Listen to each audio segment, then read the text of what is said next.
Hello friends, welcome back to my channel. So இந்த video என்னென்னு பார்த்தீங்கன்னா, நம்ம லாஸ்ட் வீடியோ போட்டிருந்தோம்ல, நம்மளோட டேங்க் கிளீனர் வந்து எல்லா ஃபிஷ்ஷையும் போட்டு அட்டாக் பண்ணுது அப்படின்றனால சரி அலிகேட்டர் கூட போடலாம் அப்படின்னு ஒரு பெஸ்ட்டு இதுதான் டேங்க் க்ளீன் பண்ணுறதுக்கு பர்ஃபெக்ட்லாம் சொல்லியிருந்தேன். நீங்கள் கமெண்ட்டில் சொன்ன மாதிரியே தான் இது கரெக்டாக நெக்ஸ்ட் டேவே அலிகேட்டர் மேலே எப்படி இருக்குன்னு பாருங்களேன். அலிகேட்டரையே போட்டு அந்த அடி அடித்து வச்சுருக்காப்புல. ஸோ இது வந்து ரொம்ப மோசமான ஃபிஷ்ன்றனால நம்ம வந்து சரி அது க்ளீன் பண்ணுற வரைக்கும் அதில் போட்டு வைப்போம்னு சொல்லி அன்றைக்கி நைட் வரைக்கும் வச்சுருந்தேன்.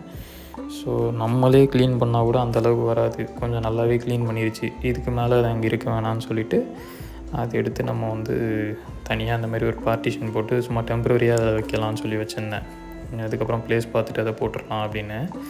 இது கேட் ஃபிஷ் வந்து கொஞ்சம் கொஞ்சமாக ரிக்கவர் ஆகிட்டு இருந்தது. இது லாஸ்ட் வீடியோவில் பார்த்துருந்தீங்கன்னா உங்களுக்கு தெரிஞ்சிருக்கும். மேலே அதுக்கு தோல் சுத்தமாக இருந்திருக்காது.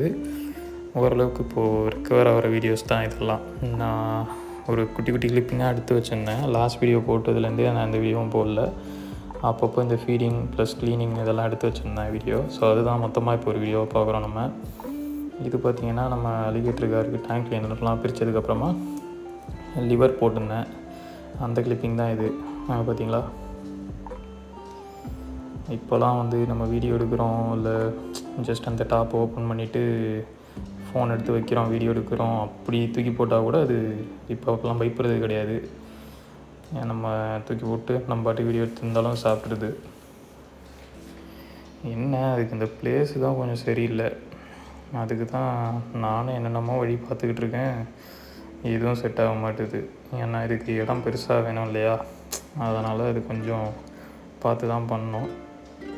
ஸோ அட் அ டைம் வந்து 2 தான் மொத்தமாக ஒரு 4 பீஸ் போட்டு பார்த்தேன், சாப்பிட்ருச்சு. சரி சாப்பிட்லன்னா எடுத்துடலான்னு பார்த்தேன். ஓகே, இப்போல்லாம் ஒன்றும் பிரச்சனை இல்லை, நம்ம எவ்வளோ போடுறோமோ சாப்பிட்றது. அதேமாதிரி நம்ம கேட் ஃபிஷ் அதுவும் கொஞ்சம் கொஞ்சமாக ரெக்கவர் ஆகிற வீடியோ தான் இது. லாஸ்ட்லலாம் பார்த்திங்கன்னா ஃபுல்லாகவே ரெக்கவர் ஆகிருக்கும் அந்த வீடியோவோட எண்டில். இது சிக்கனும் சாப்பிடும், நம்ம லைஃப் இது கோல்டு ஃபிஷ் போட்டாலும் சாப்பிடும். ஸோ கேட் ஃபிஷ்ஷை பொறுத்த வரைக்கும் நம்ம எந்த பிரச்சனையும் கிடையாது. நம்ம டைகர் ஷோல் நோஸ் மட்டும்தான் கோல்டு ஃபிஷ் தவிர வேறு எதையுமே சாப்பிடாது. அதுதான் ரொம்ப கஷ்டம் அதை மெயின்டைன் பண்ணுறது. இது வந்து ஒரு 2 டேஸ் கழித்து எடுத்த வீடியோ. இப்போ வந்து சிக்கன் லிவர் முடிச்சாச்சு. லிவர் வந்து அடிக்கடி போகிறது கிடையாது, அது தண்ணியை சுத்தமாக ரொம்ப நாஸ்தி ஆகிக்கிறோம். சிக்கன் அதுக்கு எவ்வளோ பரவாயில்ல. இவர் வந்து சிக்கன்லாம் போட்டால் இவர் மேலே அப்படியே வந்து நின்றுட்டுருப்பார், ஃபுல்லாக சாப்பிட்டதுக்கப்புறம் தான் போவார் கீழே. நல்லாவே ரிக்கவர் ஆகிடுச்சு இப்போது கேட் ஃபிஷ். இந்த பெரிய மிஸ்டேக்னால் அந்த டேங்க் கிளீனரை போட்டது தான். ஒரே ஒரு ப்ராஃபிட்னால் நம்ம ஓட்டு தேய்க்காமல் இந்த டேங்க் கிளீனரை மொத்தமாக க்ளீன் பண்ணுறது ஒன்று தான் நல்ல விஷயம். மற்றபடி அதை வந்து தனியாகவே தான் நம்ம வச்சுருக்கணும். எதனா க்ளீன் பண்ணணுன்னு இந்த மாதிரி ஒரு அவசியம் வந்ததுன்னா இந்த ஃபிஷ்ஷஸ்லாம் வேறு எங்கேயா தான் போட்டுட்டு அப்போ அதை மட்டும் தூக்கி இந்த டேங்க்கில் போட்டோன்னா அந்த பாசியெல்லாம் க்ளீன் பண்ணி விட்டுரும். ஆக்சுவலாக அலிகேட்டருக்கு வயிறு ஃபுல்லு தான். இது வேணே திரும்பவும் போட்டு பார்த்தேன் சாப்பிடுதான்னு. போட்ட உடனே எடுக்கலை, ஆனால் கொஞ்சம் நேரம் கழித்து சாப்பிட்ருச்சு.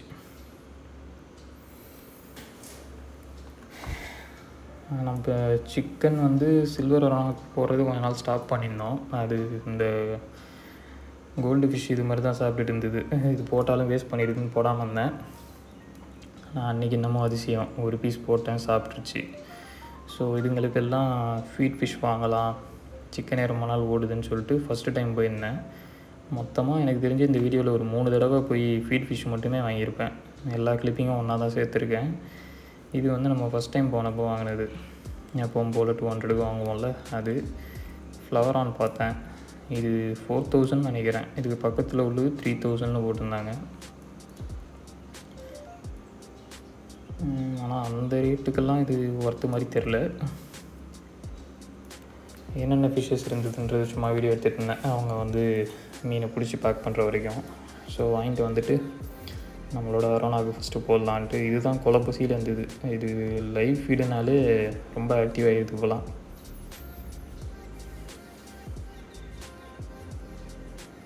ஸோ இப்படி ஒரு 1 by 1 சாப்பிட்றது தான் இந்த வீடியோ. ஆக்சுவலாக இதையும் நம்ம தனியாக பிடிச்சி வச்சுட்டு இந்த டேங்க்கில் இருக்க இந்த சால்ட்டு ஸ்ட்ரெயின்லாம் இருக்குது பார்த்தீங்களா, அதெல்லாம் கிளியர் பண்ணோம். இங்கே நமக்கும் அரோனாக்கும் இந்த பிடிச்சி ட்ரான்ஸ்ஃபர் பண்ணி மாற்றுறதுனாலே செட் ஆக மாட்டுது. நம்ம ஃபஸ்ட்டு வச்சுருந்த அரோனா பெண்டாச்சு இல்லையா, அதுலேருந்தே அந்த பிளான்லாம் யோசிக்கவே தோண மாட்டுது. இவருக்கு வந்து ஆக்சுவலாக நான் வீடியோ எடுக்கிறதுக்கு முன்னாடி ஒன்று போட்டிருந்தேன், ஒரு கோல்டு ஃபிஷ், அதை சாப்பிட்ருச்சு. அடுத்து போட்ட கோல்டு ஃபிஷ்ஷை தான் தேடிட்டு இருந்தது சாப்பிட தெரியாமல்.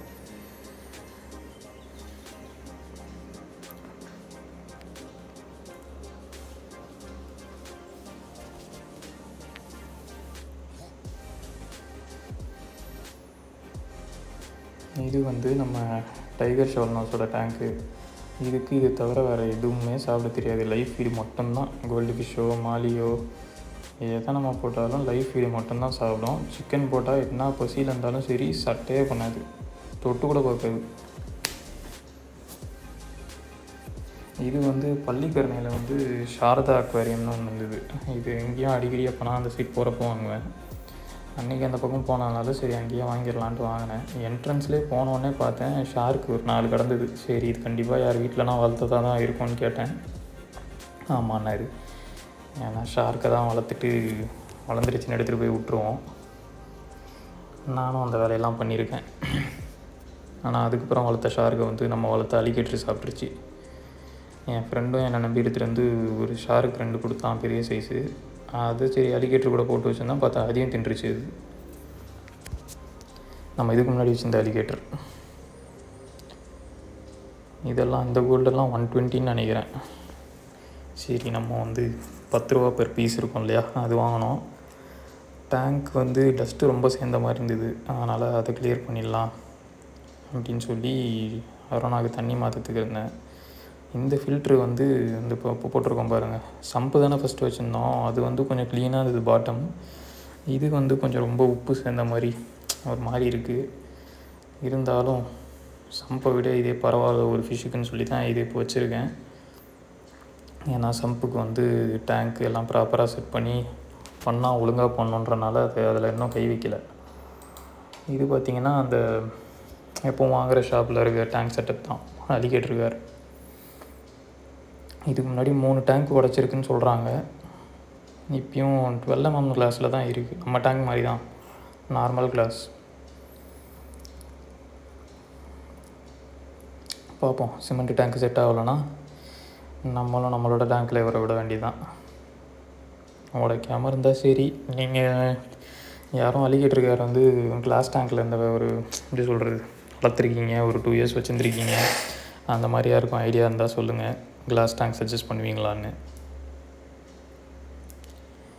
ஜெயன்கோரா அங்கேயே தான் இருக்குது. இதுவுமே நம்மளோட ஜெயன்கோராவும் நல்லா வளர்ந்துருச்சுப்பா. இந்த அம்மா தூண்டு வாங்கிட்டு வந்தோம், இப்போ நல்லா தான் இருக்குது. அது ஒன்று தான் சூப்பராக இருக்குது சொல்ல போனால். இதுக்கு மோட்டரும் தேவையில்ல, மெயின்டெனன்ஸும் ஒன்றும் கிடையாது. ஃபுட்டு, கிரேப்ஸு, மீன் எல்லாம் சாப்பிடும் அது.